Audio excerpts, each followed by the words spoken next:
Amici Addicted to Games e benvenuti in questo nuovo video. Io sono Michele ed oggi vi farò assistere a qualcosa di magico, o quasi. Ecco infatti il Magic Sakura, riproduzione in scala ridotta ovviamente della fioritura del Sakura, ovvero il fiore di ciliegio che in Giappone è considerato un evento nazionale. Questa magia avviene grazie ad un cartoncino particolare che, innaffiato da un liquido magico anch'esso, racchiuso in queste due bustine, permette la fioritura in 24 ore. Se vi interessa potete acquistarlo su Gearbest ad un prezzo inferiore ai 5 euro, link qui sotto in descrizione, insieme ai link per entrare nel canale Telegram delle offerte, canale Instagram e gruppo Facebook. Ovviamente questo video non durerà 24 ore, ma effettuerò un timelapse che racchiuderà tutto in pochi minuti. Spero che vi piaccia. Ovviamente fatemi sapere cosa ne pensate lasciando un bel commento qui sotto, e già che ci siete lasciate anche un like,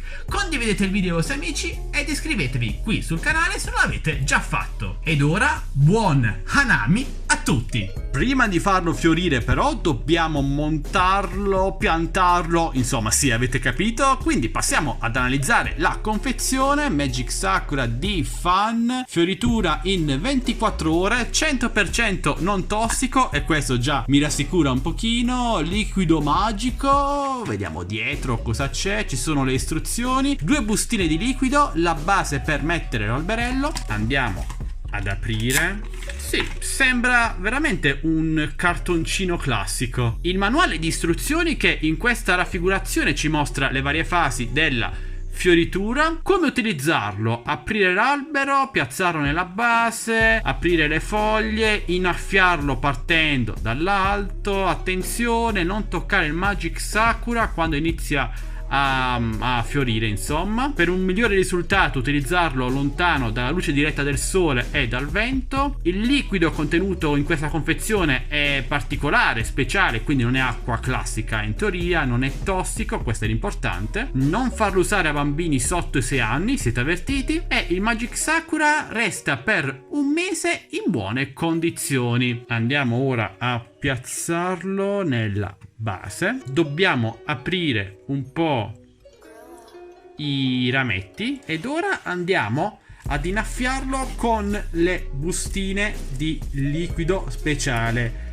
Partiamo dall'alto e sto bagnando tutto il tavolo. È un'operazione più difficile di quello che pensassi, non sono un buon giardiniere. Ed ecco fatto, in un modo o nell'altro sono riuscito ad innaffiarlo. Ora dobbiamo solo aspettare 24 ore a partire da ora. Ci vediamo domani alla mezzanotte.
Qui il risultato finale è una sorta di schiuma, ecco, è già cade, però è molto figa come è fatta. Ho aperto un po' male i petali, guardate qui dietro, però dai, è carino, non male. Mi raccomando, fatemi sapere cosa ne pensate qui sotto con un bel commento, e già che ci siete, like, condividete e iscrivetevi qui sul canale.